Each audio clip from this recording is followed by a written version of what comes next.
Hello, I am Anawoltos, and welcome once more to another episode of Freeciv, available at play.freeciv.org. Today, of course, we are continuing our playthrough as Prussia, and let me just note that I have been requested to play in 3D. We're not doing that today, though, and as well see if I can show everyone how to win a game of Freeciv in 1 hour, which is, of course, going to be very difficult. And I've got a lot of planning to do for that anyway. Anyway, let's take a look. Everything seems to be all right. So what am I going to do this episode? Well, I'm going to have to gather up my army a bit more because I just entered into a whole new territory. I'm under attack, as we can see here, and I need to consolidate my army a bit so that I can continue fighting without having to worry too much. Anyway, let's take a look at anything that happened. Whew. Okay. Christchurch finished building Smith's Trading Company. Look at that, plus 67 on gold. That's pretty good. Although it is showing a box with a coin in it, which could indicate a paper currency, which I don't know. I don't know how I feel about that. It's all right. Don't worry about it. It's not an issue at all. I was just being edgy. Okay, we're getting a sewer system in Tapiao. That's very good for Tapiao. But the question is, which wonder should we build next? We could build the Statue of Liberty. Okay, we can change government without anarchy and unprovoked declaration of war regardless of any Senate instituted by democracy or federation government or by the United Nations. I've never really dealt with that so far, so that is an entirely foreign thing, this Senate. So we're not going to... I don't think I'm going to switch to democracy simply because there's other things I can do instead. And I don't want to... And I've got the same philosophy when I'm playing Civ 3 and other things. I just don't want to deal with war weariness and such things. 1 additional luxury to every city, and 6 luxuries to the city where it is located upon completion of this wonder. Entertainer specialist luxury output increases to 3 permanently for every nation. Oh, that's interesting. It actually not only improves it for me, but for everyone else as well. So I'm considering this. Increases the defense of all your cities. I don't really need that since I'm very proactive when I defend. Each tile worked by the city where this wonder is built produces 1 extra research point. Let's actually see, how many tiles are we working here? We are working quite a few tiles. We do have some unhappy citizens. So you know what? Getting some luxuries would probably be a good idea. And we can follow that up with an amphitheater and follow that up with Copernicus's observatory, and then we'll really be rolling into research. And I think that's the plan that I'm going to take for the capital from now on. But look at that city. What a wonderful place to be. It is my biggest city. I wonder, do my allies have bigger cities? Is this above average in size? There's a 12 for... This might be outdated, and probably is. My intel on these areas is probably very outdated.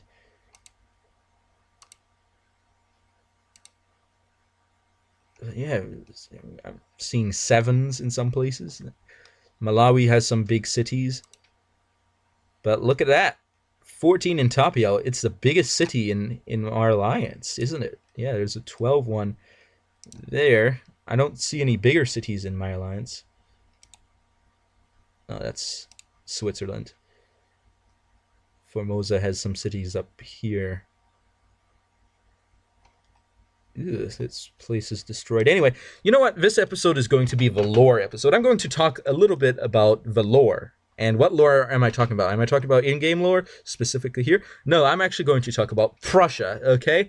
So, where does Prussia come from? What is Prussia? Okay, so in the area that today is in the Russian Kaliningrad Oblast, around that area, not only that area, expanding a bit to the south of that, and around that area as well, by the Baltic coast, it's a Russian exclave. You can note that that area in ancient times used to be populated by an ethnic group uh, known as the Prussians. And they were a number of different tribes of Prussians, and they were sort of Baltic people group. But what's notable is that they were. Do I need to build a road here? No, I don't. I could probably build a road here just to make it straight line. The Prussians in the Middle Ages were pagans as opposed to their Roman Catholic neighbors, specifically the Poles in the south. And Poland eventually invited an order of knights to deal with the Prussians, and this order of knights is known largely as the German Order, or the Teutonic Order, but German Order it probably is the better term to use. The reason being that Teutonic Order is derived from the Latin term, and since it was specifically an order for originally for German-speaking crusaders, it makes sense to refer to it based on its German name. So German Order is probably the better term to use. I know I'm really rubbing against the grain with a lot of other historians on that one, but I think that's a call I'm going to make. So they went up there and they conquered the region from the Prussian tribes, and they forced a lot of them to convert. They also killed a lot of them. It was partially a genocide. And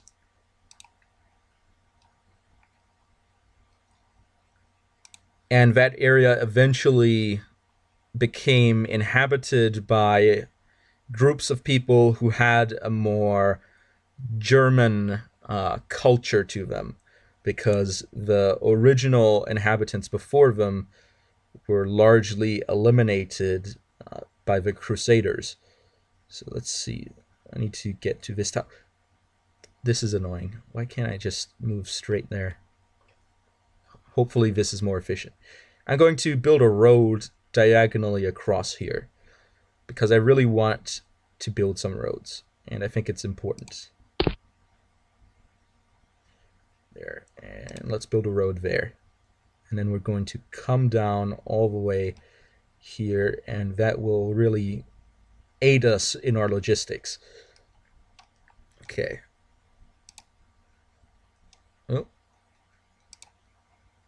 Oh, there we go. Tuscaloosa is on plan. Very good.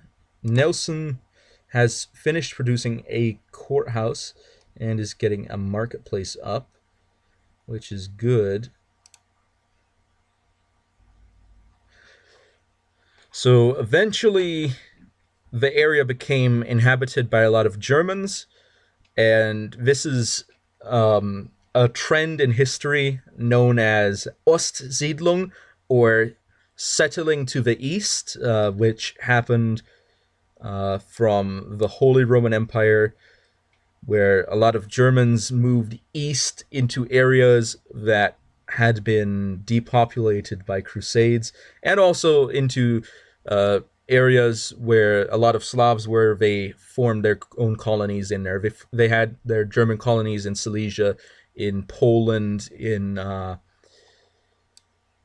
Mecklenburg, and those areas in general, and in Prussia, of course. Even going up all the way into Estonia, there were a lot of Germans moving into there. Now, of course, you don't see that many around there anymore in a lot of those areas, and that's because at the end, after World War II, the Soviet Union forcefully moved many Germans living in Eastern Europe out of those areas and into what today is Germany. And it's in fact one of the largest people group movements in history of Europe.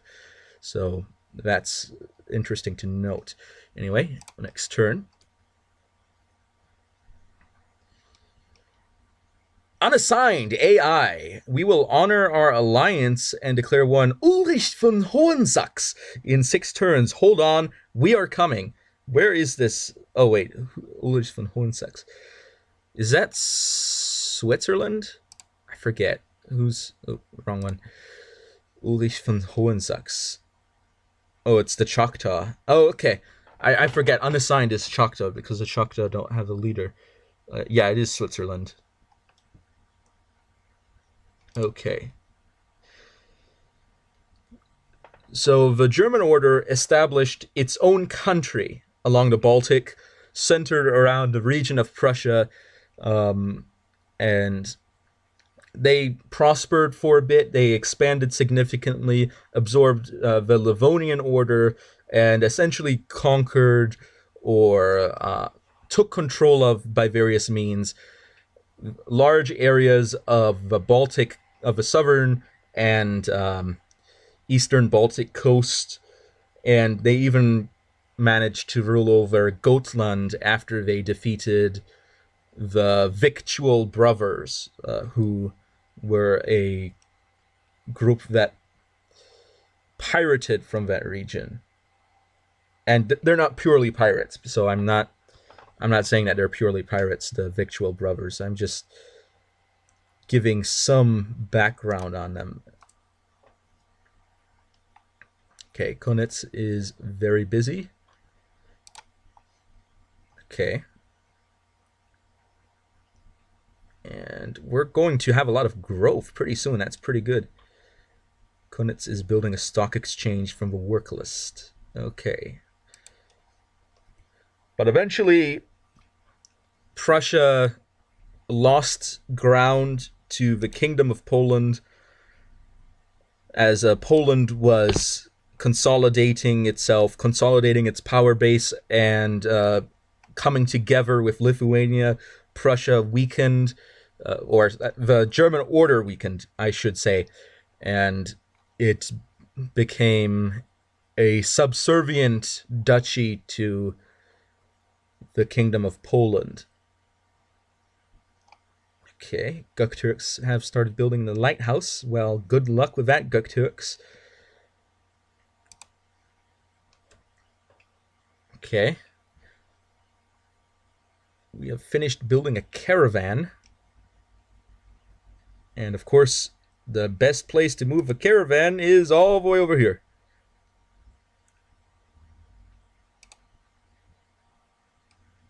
Going to trade with the distant land of Austria.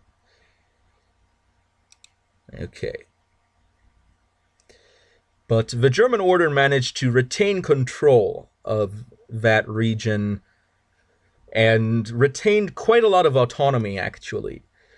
And at the time of the Protestant Reformation, the Grand Master of the German Order at the time decided to convert to Lutheranism, and this allowed him to marry and have children, because as the Grand Master of an order of knights, that was also happened to be a monastic order in a sense, because which means that technically all the brothers in the German order were technically monks, but there were also some knights called half-brothers who didn't have to take the same kinds of vows, so they weren't technically clergy.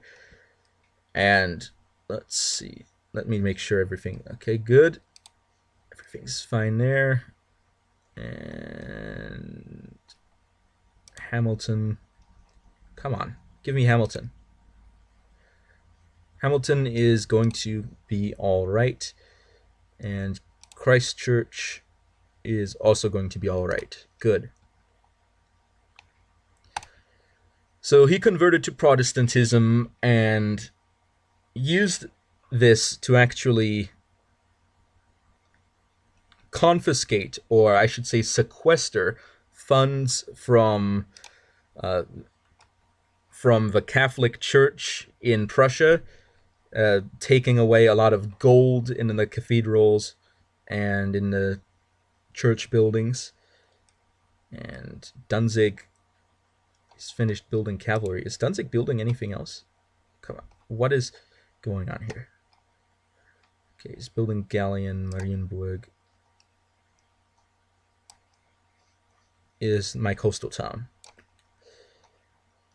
Marienburg should build some coastal defense. That is something that's very important to build here.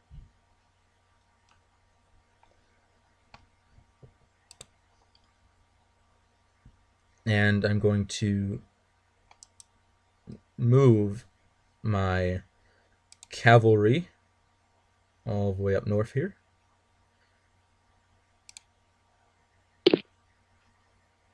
And my other one as well, presumably.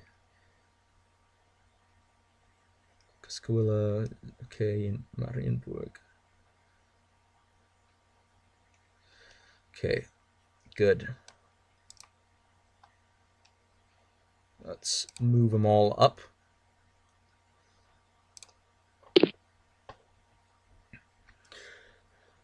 So eventually, Prussia was secularized essentially into its own. I guess it's a duchy at this point, and the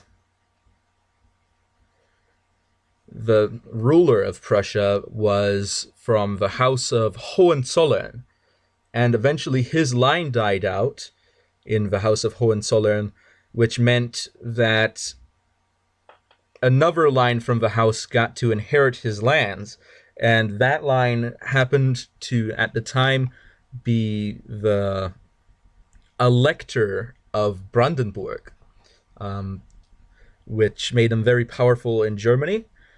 And Brandenburg thereby got united with Prussia under one ruler, and eventually the leaders of Brandenburg and Prussia managed to gain so much power outside of the Holy Roman Empire that they could turn Prussia into its own kingdom, and they were known as kings in Prussia, but not kings in the Holy Roman Empire, because in the Holy Roman Empire, the only kingdoms were, of course, the kingdom of the Romans, which is commonly known as the Kingdom of Germany, the Kingdom of Bohemia, which is where Czechia is today, the Kingdom of Italy, which they slowly lost, and it really was more northern Italy for the most part, although some Holy Roman emperors did control parts of the south. And Elbing and Nelson need to be dealt with here. Nelson is going to be alright doing that. Elbing, we're going to have to add to work list some more cavalry. There we go. And we've got cavalry. So we're building up our army pretty quickly, so that's pretty good. And I think I may have some troops here, don't I? Yes, I do. But let's actually take a look. Should I be fine if I remove this soldier from here? Should probably be fine, shouldn't I? To do that. Oh, no, I'm not fine. Oh, no. Okay. I guess it's time to take a look at Auckland production. We can remove that and instead get another rifleman. We need to have two of these in every town now. Otherwise, we're going to have some problems, and I don't want to have problems. Okay, you're fine to move on. And the road continues to be constructed. That's very good.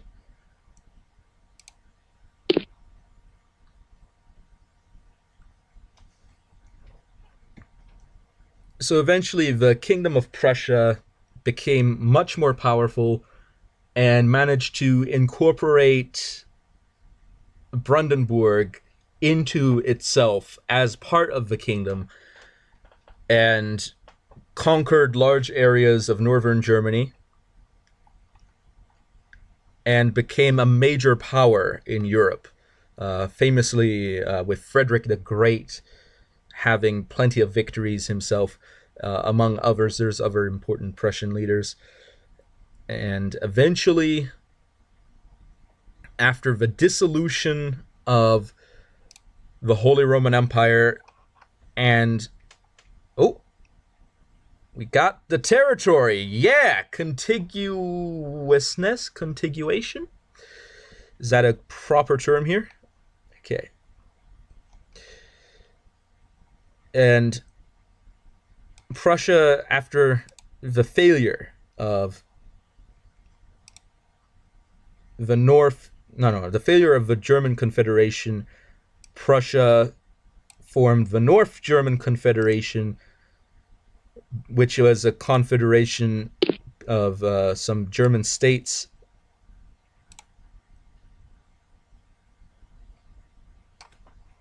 Yeah, my guys are better than this. I can beat this guy. There we go. Taken down. Taste that, rainbow. And after defeating the French Empire, to be more exact, the Second French Empire in the Franco-Prussian War, Prussia formed the German Empire, or to be more exact, let me be exact here, the German realm is actually a better translation of the German term. But for all practical purposes, it is an empire. Succeeded against musketeers and one other unit. Wow, I killed another unit on there. It's pretty good. Cavalry became more experienced and achieved the rank of elite, which is very lovely. It's a sergeant in there. And I think this is probably where I'll stop. Eventually, the German Empire, or the German realm, was defeated in World War I. But it technically still existed afterwards, even though Germany became a republic. And then the Nazis took control, and it still existed. And then the Nazis changed it to the Greater German Realm, and then it all fell apart at the end of World War II. And then Prussia had already ceased to exist in large part as the former entity ceased to exist under the Nazis. And later on, the Russians took the original Prussian land. And there you go. That's what happened to Prussia. And that's why we don't have a big Prussia on our map today. It's because it eventually got, I guess, the Germany grew out of it, and Russia took the original land. And that's why Prussia doesn't exist anymore. There you go. Sad story at the end. That's why we don't have a Prussia around. A little Prussia going around. It's not a country with a military. It's a military with a country. It's or state. I forget what the exact terminology is for that quote, but I am not liking those Slavs being around there. I don't like them hanging around right there with an elephant making a mess. I don't like that. I need to tell them, I need to politely ask them to leave. That's probably the best course of action here. But anyway, I think this is a good place to stop. I've been rambling on for a while, quite incoherently if I do say so myself, but hopefully I've had at least somewhat decent explanation of Prussia's history, at least on a very superficial level. And how long have I been going anyway? Wow, 25 minutes. Anyway, if if I did actually make a historical blunder, a historical mistake in there, I would appreciate it if someone corrects me in the comments, because I don't like being wrong, and the best way to not be wrong, if you can't do it yourself, is to get somebody else to correct you. And correct me so that I can correct myself. Thank you very much.